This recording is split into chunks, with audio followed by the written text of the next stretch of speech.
There are no studies that point toward delaying social media as harmful to children.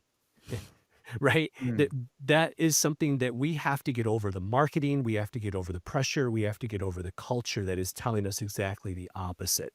That your child is going to be left out or harmed or whatever in some way. I would argue that the harms and the risks of saying yes far outweigh the risk of saying no. Right? If I put that old sort of risk hat on for just a minute. So Yeah. wait as long as possible. If you can and you are able to, wait as long as possible. At the same time, I will let parents know that when you look at the research that's out there, there's balance that I think is really important for us to also keep in mind. So, one of the studies, and I'm going to pull it up here just to make sure I get it right, is that, right, so from the beginning of time, there have been certain behaviors and certain things we do in our lives that have kept us balanced, right? Whether it's time outside, prayer, meditation, friends and family, all of these very intentional things, surfing, right, Bethany? For me, it's running without headphones on. These are things that I do to find balance and calm. And one of the studies that I think is really fascinating that just points towards the significance of real human connection is there was a study out of the UK that showed the one exception. So for young girls, teenage girls, not young, but teenage girls who were high users of social media, who also had amazing in-person relationships, and they spent time with their girlfriends, IRL, in real life with their girlfriends, they were mostly successful in offsetting many of the negative impacts of social media. Hmm. Right? So what that tells me is that we need to still it's social media often is taking away time from the things that really do keep us healthy, that really do keep us balanced, and we need to keep doing those things.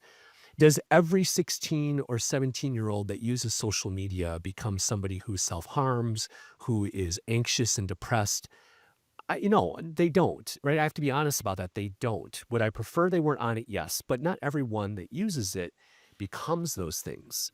And from a risk perspective, the risk of them not becoming those things, if they have social media, means they also still have those other things in their lives, which is why, as parents, it's so important to keep encouraging that activity, to keep encouraging those friendships, to keep encouraging experiences that keep them embodied, that keep them connected, that keep them moving, all of these things that created human beings need that social media doesn't naturally give us. Hmm. So that's what I would say. I just think it's important to keep those things in mind. If we're going to say yes, make sure we also say yes to all of those other things so that our children maintain that balance. Yeah, so I Nice. think in our multiple conversations, our previous conversation with you, Chris, and with the Mandy, was it Mandy? Melanie Melanie, with Screen Strong. Melanie at Uh-huh. Screen Strong Yep, is this need for connection.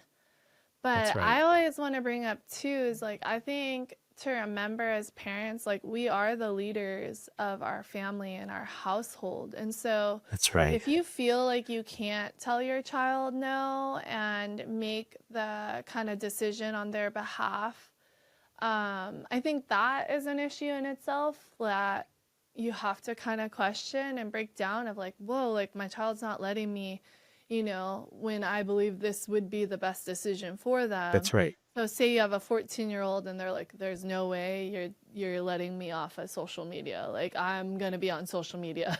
Like maybe at this point they're so established and they're just headstrong. Like what do you say to that parent who's feeling like, I don't think I can pull it off. I would say exactly, I think the path you were heading down. So the illustration that I sometimes use, and this comes from one of the founders of the smartphone free childhood movement over in the UK, which has been so powerful recently, is she said, if you're in an airplane and the pilot is flying the wrong direction and then realizes he or she is flying in the wrong direction, what do?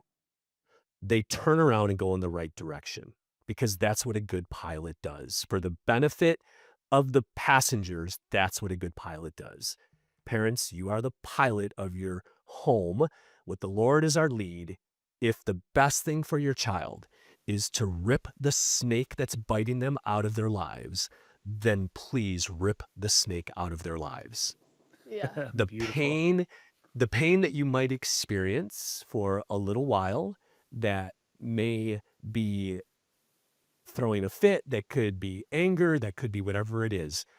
The short-term pain you feel as a family in that experience is less than the long-term pain and harm that will happen to that child. If they're exhibiting some of the behaviors that are giving you concern as a 14-year-old, imagine how 5 more years of that will manifest as a 19-year-old, right? That's So intense. put Yeah. up with the short-term pain to think about, because here's a statement that I think sometimes makes parents sort of pause.